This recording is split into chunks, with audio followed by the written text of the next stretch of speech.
Oke, baik Ibu. Sebelumnya kami dari kelompok 6 akan menjelaskan bagaimana sistem IMTA Integrated Multi-Trophic Aquaculture pada budidaya perikanan ikan kerapu, cantang, kakap, putih, dan juga rumput laut. Nah, sebelumnya sini saya sendiri, yakni Joshua Sinokto Huta Barat dengan NIM 21 135 11 063. Nah, di sini untuk bab satu pendahuluan, yang pertama itu latar belakang. Nah, di sini latar belakang itu budidaya laut dengan konsep budidaya multitropik integrasi atau integrated multitropik aquaculture atau disingkat dengan IMTA. Ini merupakan metode untuk mengatasi masalah lingkungan. Nah, seperti akumulasi limbah dari penggunaan pakan pada kegiatan aquaculture. Nah, pada prinsip penerapan IMTA ini adalah mendaur ulang limbah budidaya yang dihasilkan oleh spesies utama menjadi sumber energi dan nutrien bagi komoditas budidaya lainnya. Nah, lalu sehingga bisa menghasilkan produk yang dapat dipanen dan sekaligus dapat mengurangi dampak lingkungan. Yakni salah satu solusinya adalah penerapan keramba jaring apung bulat bertingkat atau KJABB. Untuk selanjutnya saya akan menjelaskan tujuan daripada eh, IMTA ini sendiri yang akan kami bawakan ini. Yang pertama, untuk mengetahui bagaimana sistem IMTA dan cara kerjanya. Lalu yang kedua itu bagaimana mengetahui keterkaitan masing-masing organisme dalam berinteraksi antara satu sama lain. Nah, untuk dua tuh terkait tinjauan pustaka. Pertama kali akan menjelaskan atau memberitahu bagaimana integrated multitrophic aquaculture atau yang singkat dengan IMTA.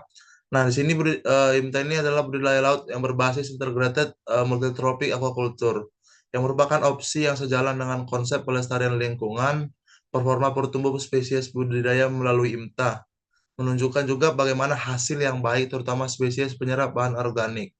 Nah, seperti rumput laut dan spesies penyerap bahan organik seperti kekerang-kerangan, itu pemilihan komoditas untuk sistem IMTA ini sangat fleksibel dan juga disesuaikan dengan komoditas yang telah berkembang dalam suatu kawasan yang sesuai dengan fungsinya dalam ekosistem, dan juga di sini merupakan komoditas dengan nilai ekonomis yang tinggi.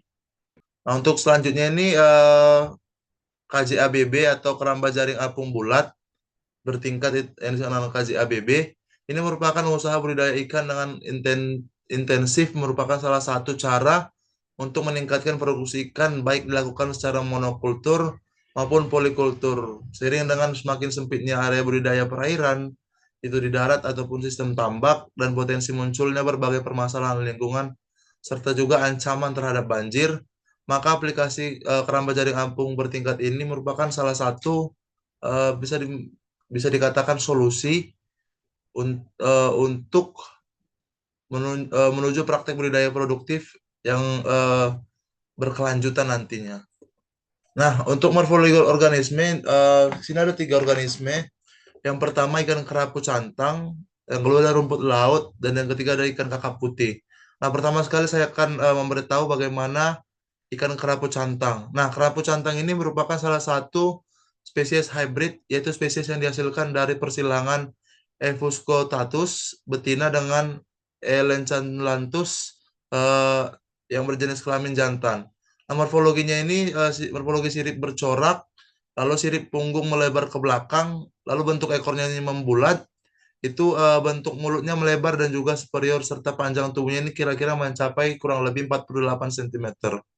Yang kedua yang organisme ini adalah rumput laut. Nah, untuk rumput laut ini memiliki istilah ilmiah itu atau bisa disebut yang cukup dikenal oleh eh, kita sebagai akademisi ataupun kita sebagai mahasiswa itu dikenal sebagai alga. Nah, ini merupakan tanaman laut yang morfologinya tidak terdapat perbedaan antara akar, daun, dan juga batang. Nah, antara satu jenis alga dengan alga yang lain ini eh, karena seluruh unsur tubuh dari rumput laut ini adalah unik yang disebut dengan talus. Lalu yang ketiga yang terakhir ini adalah organisme ikan kakap putih. Nah, untuk ikan kakap putih ini morfologinya itu Untuk kakap dewasa memiliki mata merah yang jelas dan bening, lalu mulutnya memiliki mulut yang lebar sebagai ciri ikan pemangsa dengan posisi sedikit sorong dari geligi halus. Lalu warna bagian punggungnya ini berwarna biru kehijau-hijauan dan atau juga terdapat warna yang keabu-abuan dengan sirip memiliki sirip yaitu abu-abu gelap. Lalu pada bagian bawah sebelum menutup insang tumbuh duri yang cukup kuat atau cukup besar juga. Pada bagian atas penutup insang juga terdapat cuping yang bergerigi. Mungkin demikian persen dari saya, dilanjutkan oleh teman saya. Baik, berikutnya adalah bab 3 metode budidaya. Sebelum itu perkenalkan, saya Sukma Ayunariswari dengan NIM 21135111064. Keramba jaring apung bulat bertingkat atau IMTA. Produk KJABB IMTA berbentuk bulat, diameter kolom sebesar 5,6 meter dengan material pipa HDPE dan dengan sistem penyambung bud fusion atau senyawa. Biota budidaya yang ditebar yaitu kerapu cantang sebanyak 5.000 ekor, kakap putih 5.000 ekor, dan rumput laut 10-20 kg. KJABB IMTA dibuat dalam bentuk bulat dan ditambahkan net roller, khususnya merubah desain jaring level bawah dengan menambah net roller sehingga memungkinkan jaring bawah dengan leluasa dapat digulung sehingga ikan akan terangkat saat waktu pemanenan. Dalam aplikasinya, sistem budidaya IMTA dapat diterapkan pada KJABB di perairan pantai maupun lepas pantai.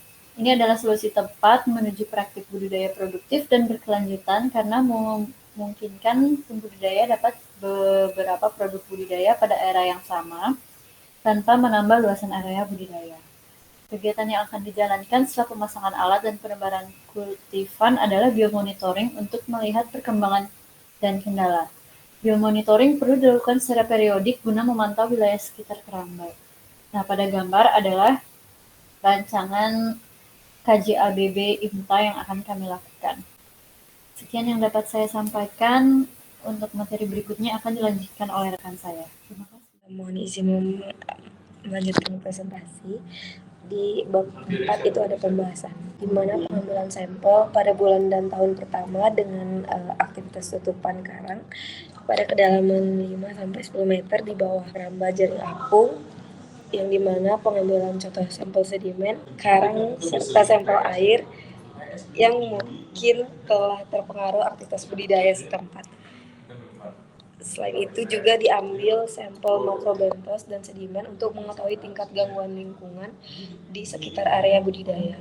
Yang dimana pengambilan sampel dilakukan di 3 titik lokasi, yaitu keramba jaring apung IMTA, yang dimana KJA monokultur ikan kerapu cantang yang dimiliki oleh Dinas Kelautan dan Perikanan Provinsi Jawa Tengah, dan juga area referensi atau non budidaya dengan tujuan untuk membandingkan tingkat gangguan antar lokasi, yang dimana pengambilan sampel ini dilakukan pengulangan sebanyak 3 kali serta dilakukan pengukuran fisik kimia perairan. Selanjutnya, kegiatan di bulan berikutnya pada tahun pertama adalah melakukan sampling kedua untuk biomonitoring di lingkungan budidaya.